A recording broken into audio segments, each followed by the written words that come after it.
سندھ کابینہ نے میر رضا قتل کیس کی تحقیقات کے لیے جوڈیشل کمیشن کی منظوری دے دی۔ سندھ ہائی کورٹ کے حاضر سروس جسٹس تحقیقات کریں گے۔ ترجمان وزیر اعلیٰ سندھ کے مطابق کمیشن تحقیقات میں کسی خامی اور مزید شواہد کا جائزہ لے گا۔ Judicial commission police, medico legal افسران اور دیگر حکام کے کردار کا جائزہ لے گا۔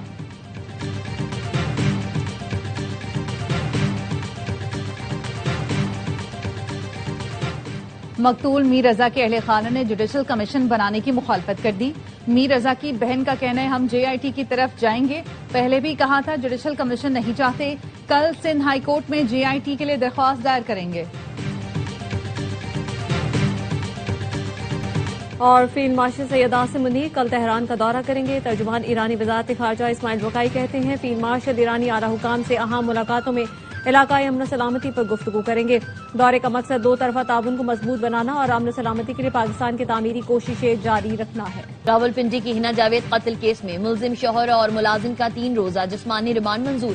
ملزمان کا DNA کرایا جائے گا۔ پولیس نے ملزمان ڈاکٹر فیصل اصغر اور ملازم ذیشان سے قتل میں استعمال رسی اور تار کا ٹکڑا برآمد کر لیا گیا۔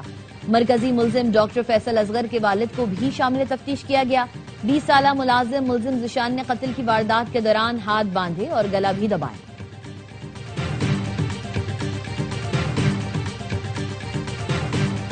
دشمن نے ایران کا تختہ الٹنے کا منصوبہ بنایا تھا۔ ایرانی صدر مسعود پزشکیان کا امام خمینی کے مزار پر تقریب سے خطاب، کہا دشمن کا خیال تھا ایران بھی وینزویلا بن جائے گا۔ ایران کی طاقت اور اتحاد نے دنیا کو حیران کر دیا۔ ایرانی قوم تمام مشکلات کے باوجود ڈٹی ہوئی ہے۔ ہمیں اقتصادی، فوجی اور سیکیورٹی جنگ کا سامنا ہے۔ دشمن ایران پر وحشت ناک پابندی عائد کر رہا ہے۔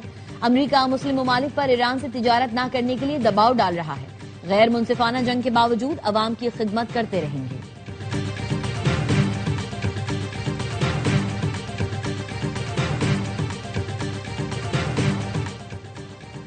معاشی پابندیاں کوئی نئی بات نہیں، امریکی حربوں سے اچھی طرح واقف ہیں، جانتے ہیں ان کا مقابلہ کیسے کرنا ہے۔ ایرانی وزیر خارجہ عباس عراقچی نے کہا فوجی کارروائی کی دھمکیوں کے بعد دوبارہ پابندیوں کی طرف واپس آنا امریکہ کی بے بسی ہے۔ امریکہ کو ایرانی قوم سے عزت و احترام سے بات کرنا ہوگی۔ ایرانی قومی سلامتی کونسل کے سربراہ محسن رضائی نے بھی خبردار کر دیا، کہا ایران کے خلاف امریکہ کی معاشی جنگ میں مدد کرنے والے ملکوں کے مفادات کو نشانہ بنایا جائے گا۔ ہم جنگ نہیں چاہتے، لیکن پڑوسی ملکوں نے اقتصادی جنگ میں امریکہ کا ساتھ دیا تو تیل کا ایک قطرہ خلیج فارس یا آبنا ہرمز سے نہیں گزرنے دیں گے۔ مستقبل میں جنگ گزشتہ جنگ سے بالکل مختلف ہوگی۔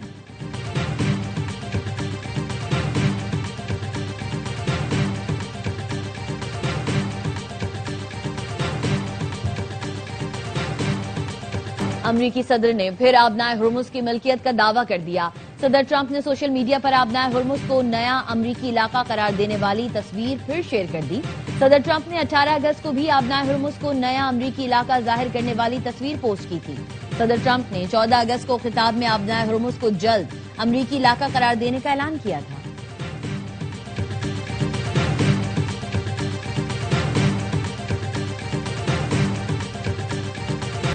نائب وزیر اعظم اسحاق ڈار کل سے 28 اگست تک برطانیہ کا سرکاری دورہ کریں گے۔ برطانوی وزیر خارجہ ایڈ ملی بین اور وزیر مملکت سٹیفن ڈاؤٹی سے ملاقاتیں کریں گے۔ ترجمان دفتر خارجہ کا کہنا ہے اسحاق ڈار برطانوی حکومت کے اعلیٰ حکام، ارکان پارلیمنٹ اور پاکستانی کمیونٹی کے نمائندوں سے بھی ملیں گے۔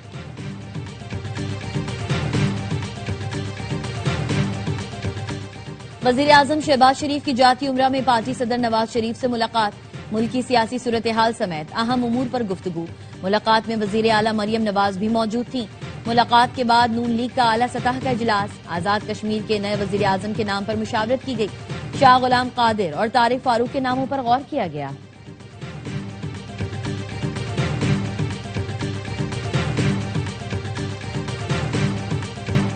احتجاج نہ کرتے تو ڈیزل 32 روپے سستا نہ ہوتا۔ جمعرات کو ملک گیر شٹر ڈاؤن ہڑتال کا اعلان کریں گے۔ امیر جماعت اسلامی حافظ نعیم الرحمان کی پریس کانفرنس، کہا دھرنے جاری رہیں گے، ملک بھر میں احتجاجی کیمپ لگائیں گے۔ شہباز شریف اور مریم نواز کی حکومت ناکام ہو چکی، مافیاز نے پہلے چینی درآمد کر کے کھایا، اب برآمد کر کے کھائیں گے۔ جماعت اسلامی کے کراچی، لاہور، پشاور میں دھرنے جاری، اسلام آباد میں بھی دھرنوں کا شیڈول جاری کر دیا گیا۔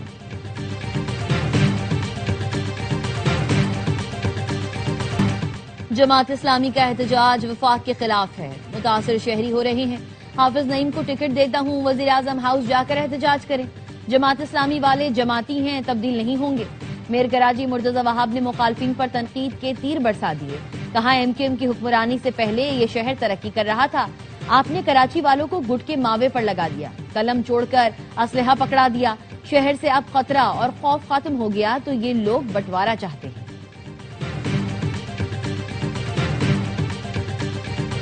اسلام آباد، راولپنڈی سمیت پنجاب کے مختلف علاقوں میں تیز بارش ہوئی، نالا لائی میں پانی کی سطح بلند ہو گئی۔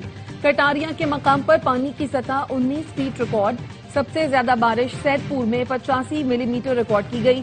ملتان، جہلم اور گجرات میں وقفے وقفے سے بارش، نشیبی علاقے زیر آب، متعدد فیڈر اسٹرپ ہونے سے بجلی کی فراہمی معطل۔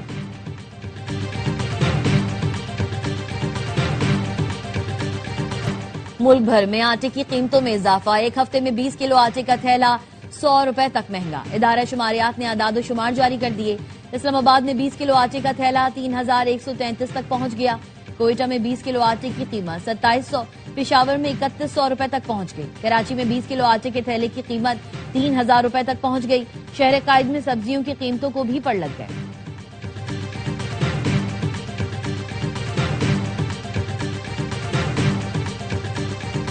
ہمیں جدید دور کی پوشیدہ غلامی اور انسانی اسمگلنگ کے خلاف مل کر لڑنا ہوگا۔ سندھ حکومت صوبے میں جبری مشقت کے خاتمے کے لیے کوشاں ہے۔ وزیر اعلیٰ سندھ مراد علی شاہ کا بین الاقوامی یوم انسداد غلامی پر پیغام، کہا سندھ صوفیوں کی دھرتی ہے جہاں ہمیشہ انسانی احترام اور مساوات کا درس دیا گیا۔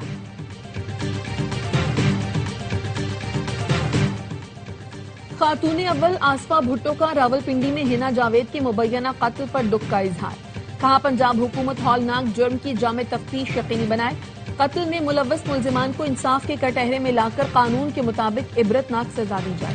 آصفہ بھٹو نے ملک میں خواتین پر تشدد اور قتل کے بڑھتے واقعات پر بھی تشویش کا اظہار کیا۔ ٹرمپ انتظامیہ کے لیے دھچکا، ایک اور مخالف عدالتی فیصلہ، امریکی وفاقی عدالت نے 75 ممالک کے شہریوں پر عائد امیگریشن پابندی ختم کر دی۔ فیصلے میں کہا ٹرمپ انتظامیہ کی امیگریشن پر عائد پابندی قانون کے خلاف ہے۔ امیگریشن پابندی لگا کر وزیر خارجہ مارکو روبیو نے اختیارات سے تجاوز کیا۔ ٹرمپ انتظامیہ کی پابندی سے پاکستان، برازیل، کولمبیا، مصر، ہیٹی، صومالیہ، روس سمیت 75 ممالک متاثر ہوئے تھے۔ وفاقی عدالت نے صرف پابندی کی بنیاد پر درخواستیں مسترد کیے جانے کو کالعدم قرار دے دیا۔ اٹلی میں طاقتور آندھی کے سامنے طیارے بے بس کھلونوں کی طرح ادھر ادھر لڑکنے لگے۔ فولی ایئرپورٹ پر 120 کلومیٹر فی گھنٹہ کی رفتار سے چلنے والی ہواؤں نے طیاروں کو الٹ پلٹ کر رکھ دیا۔ کو پیما ڈاکٹر اسما مشتاق کی میت ہیلی کاپٹر کے ذریعے واپس لانے کی اجازت دی گئی۔ شدید برفباری اور تیز ہواؤں کے باعث ریسکیو ٹیم کو کیمپ 2 واپس آنا پڑا۔ وفاقی وزیر اطلاعات عطا تارڑ کہتے ہیں گلگت بلتستان حکومت اور FCNA مکمل رابطے میں ہے۔ پرائیویٹ حج اسکیم کے تحت بکنگ کا آغاز، رقم براہ راست نجی آپریٹر کو دینے پر پابندی۔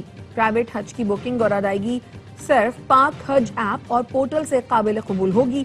ذرائع مذہبی امور کا کہنا ہے پرائیویٹ حج کے لیے پیکج کا انتخاب بھی حج پورٹل کے ذریعے ہی کیا جائے۔ غیر مجاز ایجنٹ یا افراد کو ادائیگی کرنے پر عازمین خود ذمہ دار ہوں گے۔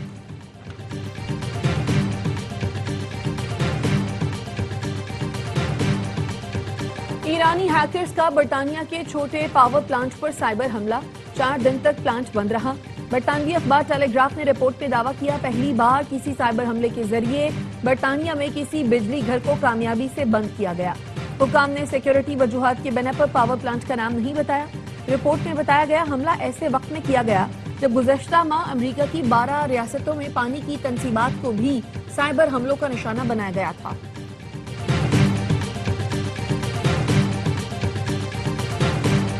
اسرائیل کے چیف ربی نے فلسطینی قوم کے وجود سے ہی انکار کر دیا۔ غزہ سمیت تمام سرزمین کو اسرائیل کا حصہ قرار دے دیا۔ اشتعال انگیز بیان میں اسرائیلی چیف ربی ڈیوڈ یوسف نے کہا فلسطینی نام کی کوئی قوم نہ تھی اور نہ ہے۔ دعویٰ کیا غزہ کی زمین پر ان کا کوئی حق ہی نہیں ہے۔ غزہ اور مغربی کنارے کے شہر یہودیوں کے ہیں۔ اسرائیلی ربی نے دھمکی دی غزہ تباہ ہوگا اور یہاں یہودی قوم آباد ہوگی۔ شہری اہداف پر حملوں کے بعد روس نے یوکرینی تنصیبات پر حملے تیز کر دیے۔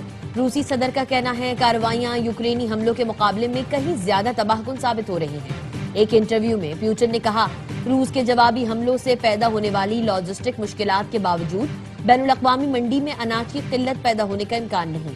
یوکرین اور روس کے مغربی سرپرستوں نے 40 دن میں روس کو اسٹریٹجک شکست دینے کی کوشش کی مگر کامیاب نہ ہو سکے۔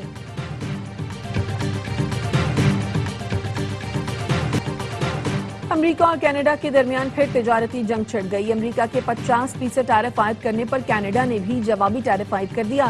کینیڈین وزیر اعظم مارک کارنی نے امریکہ سے تجارتی مذاکرات معطل کر دیے۔ کہا امریکہ ہمیں نقصان پہنچانے اور تقسیم کرنے کی کوشش کر رہا ہے۔ امریکہ نے تعلقات کو اتحادیوں کے خلاف ہتھیار کے طور پر استعمال کیا۔ 8 ستمبر سے امریکی مصنوعات پر ٹیرف عائد ہوں گے۔